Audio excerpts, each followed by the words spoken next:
Hi, today I'd like to demonstrate how to swing a flogger to go along with the article that I've written recently on all the things you should know when you're first getting into the scene and picking up a flogger for the first time. I've chosen one of my favorite ASWGT floggers. This one is absolutely luscious. And again, I'm going to talk about the importance of the balance of the tool that you're using because I find that really important. I'll discuss that more later.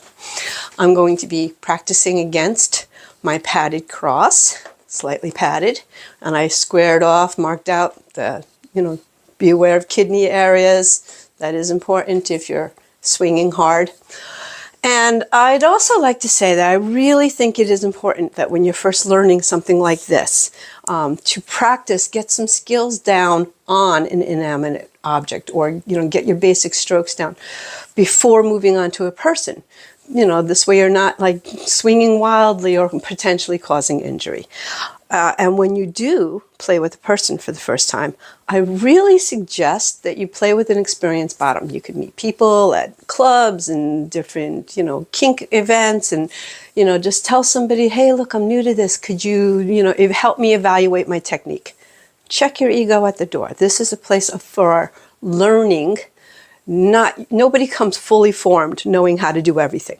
And it would be very much beneficial for you to play with somebody who has the language to tell you, how you're doing, and the understanding of, oh, wow, that was a little high to the left, and help you to improve your technique, as opposed to playing with somebody who has absolutely no idea how it's supposed to feel, and, no language to communicate to you that, ow, that really sucked. Or, hey, that was great, thanks, but it's not improving your technique. Okay, hope that makes sense. So, back to, let's try to do this for the first time.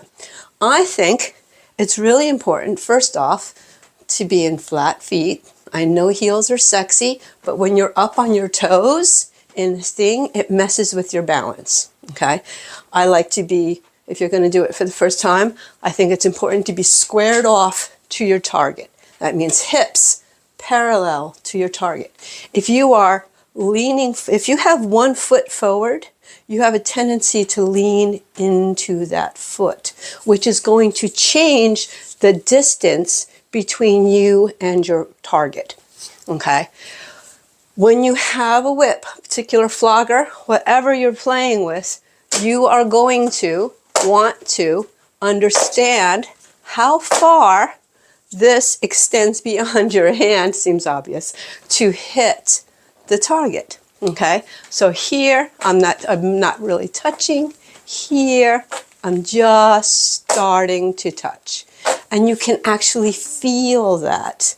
If you're paying attention, you can feel that vibration, that energy, that what through the flogger. Okay, so I have my target. I'm squared off. Sorry, I keep going off camera. I think it's more important for you to see what I'm hitting, but I'm going to put my intention, this is woo, I like woo, put my intention and my energy through the tips so that when I'm sending it out, I want to just lightly hit that shoulder. Okay, we'll go to this shoulder too, because you don't want to hit the same damn spot over and over. Okay, now the slower you go, the more the tips tend to splay out. This is something to pay. So you're going to get this softer overall spread of the tips. Okay. Now, put a little more oomph into it, and they tend to stay a little bit more together.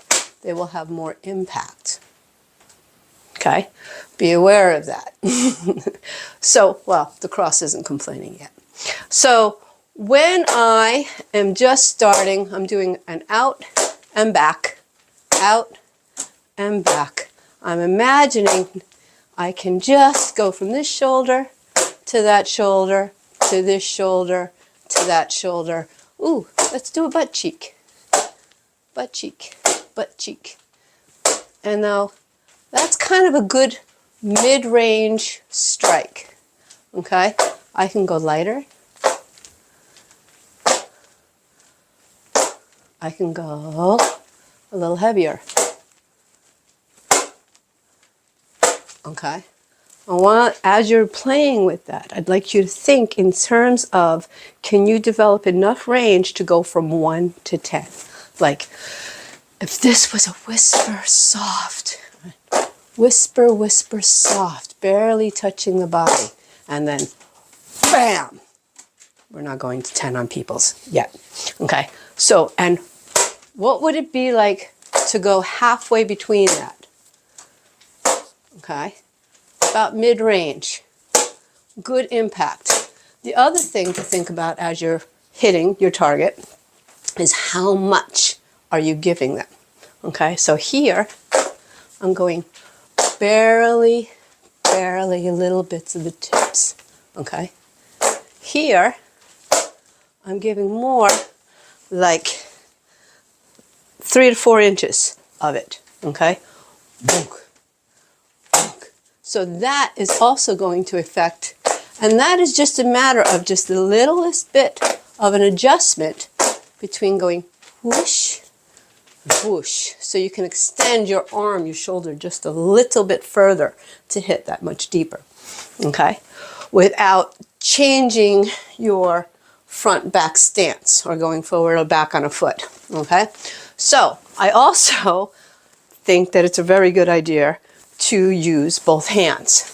Because first off, as you're learning how to do this, this arm is going to go, wow, that's a lot of work I'm not used to. So if you were able to switch off and do with your non-dominant hand, whether that's your right or your left, I don't assume everybody's right-handed, and then same thing, practice hitting very lightly, practice hitting a bit harder, keeping consistent. Like if I picked my 4 and I just wanted to see if I could consistently hit pretty much the same spot. You won't do that on people, but it's good to have consistency. The reason I really suggest learning how to do it with both hands is because I didn't initially. At the point that I decided I wanted to learn how to do Florentine flogging, I had been doming and tapping and flogging with my right hand for many years. Never gave it any thought to try to do with the other one. Why would I? I'm not left-handed. And yet, when I decided I wanted to learn to do Florentine, my left hand was like, I have no idea what to do with any of that. And I felt like an idiot, like totally left hand stupid. So, take it from me, if while you're first learning how to do this, if you developed the ability to also use your left hand, it will put you ahead of the game when you want to pick up and do a second one. So, before we go to Florentine, I almost jumped ahead of myself, I would like to discuss now figure 8 flogging. Okay, so thus far, and I picked the yellow one up because I have a pair and I'll go back to it, but the yellow flogger straight out, coming back like this, you're not hitting the target on the way back. But you have options. So once you get just the first one down, you could then start to do a figure 8. Now, I don't know if you can see well, I hope so. On this, I turn my wrist up and the flogger comes back in what I call a soft return. I've been told it's also called a cascade or waterfall, because look at how the tips splay out when you do that. By rolling the wrist and bringing the flogger back, it lands very softly on the body, which can feel very nice, okay? If you, instead of rolling the wrist, if you keep the sunny side up of the wrist, like this and then that, you are still directing energy to both strokes, out and back. Okay? So, I am hitting in both directions. Hope that makes sense. It feels very different. On one of them, on this, with the return, it's just, there's no, you're not putting, force or energy into it. It's just fla, fla, fla. Whereas with this, you could still do it lightly, but you're directing the tips rather than just letting them fall. Okay? So, and then, of course, you want to be able to do that with both hands. 1, 2, 3, 4. 1, 2. I have not been doing with my left very much lately.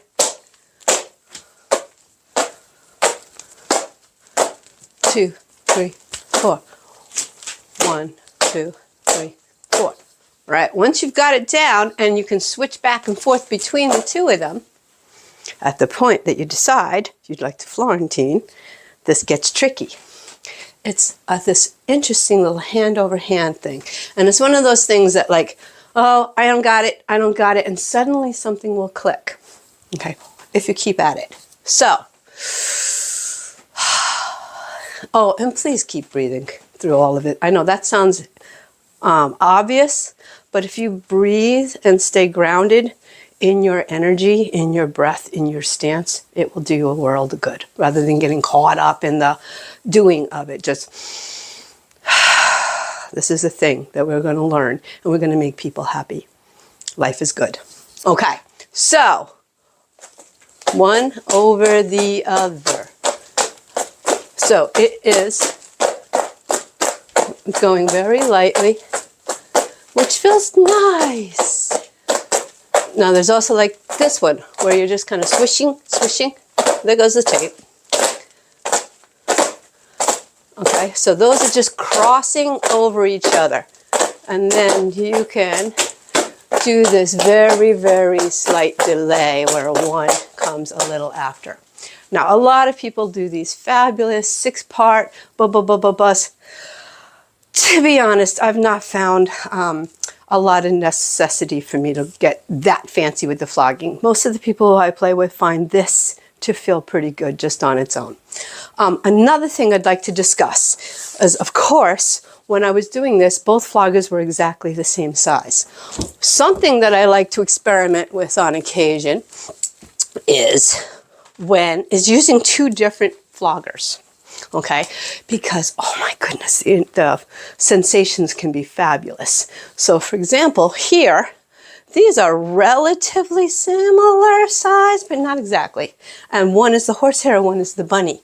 So once you've gotten proficient with doing a matched pair, you can start doing things like sting, fluff, right? Sting and fluff.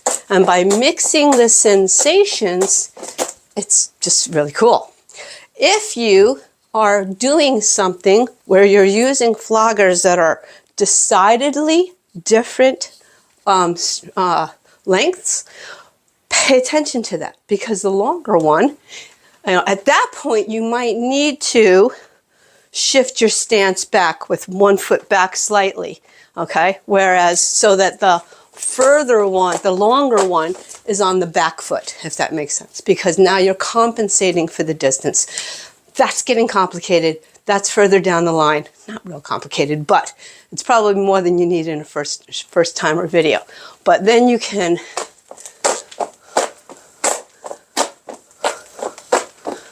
do mismatched lengths on a flogger. Okay, the next really important thing to address is wraps. Okay, wraps can be really sucky. And so by wrap, I mean when you are, like if you are doing this kind of a motion on a body and it goes past the back, over the shoulder, and hits the collarbone, not pleasant. The other one, I should have done this first, is if you are doing a sideways stroke where now the model is here, I am here, and I want to go whoomp across the body this way. You're giving a lot more flogger, a lot more meat of the flogger. and you can do it on the back too, but you want to be very attentive to where are your tips landing. You want the tips to land on the body, not past it, where the tips wrap around and hit the hip or the shoulder. All right, because the centrifugal force that whips those around the body makes those tips land like evil. Okay? Pay attention. Everybody does it when they're first starting, but pay attention and get past that quickly. That's something that an experienced bottom will definitely, hopefully point out to you. So, yep, the batter up, cross. You can do some really heavy. So start light from the sideways, and this way you can go across both cheeks. And what you're doing with that is you are really pushing the energy into the body. A lot of these, okay, like that pushes energy deep into the body. But a lot of this kind of motion, you are hitting and sliding away. So it's more whoosh, glancing off as opposed to impact. Those impact ones, you definitely need to keep away from the kidneys, okay? If I was going like this, like that, and the floggers glance down over the kidney area, it's not going to hurt anything. But people freak out about, oh my God, the kidneys. Understand what you're hitting and how you're hitting it. And then it'll save a lot of drama, okay? So, lightly cascading, more impact, lightly cascading, fix the tape, not wrapping over, don't wrap over. All right, intentional wraps can be kind of sexy when you're doing like this, but you're doing it gentle, okay? It can be really fun with a single tail. But what else? Oh, so far we've been talking about a person being vertical, okay? I'd also like to demonstrate what it might look like if we had a person who is laying flat. Because, let's get the butt like so. Because this is another place where you are going to lay possibly heavy impact into a body, okay? But instead of going whoosh out, you're coming overhead and down, okay? Let's see. Is that on? Yes, okay.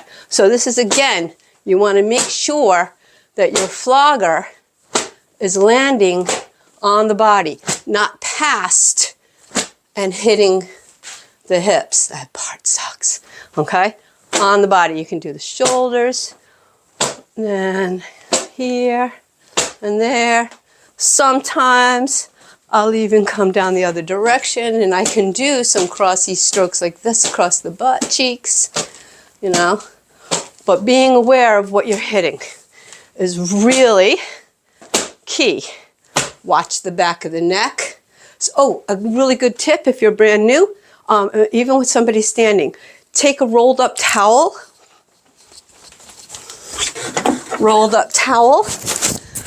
and put it, like even a smaller hand towel, like this, across the back of the neck will protect the neck, okay?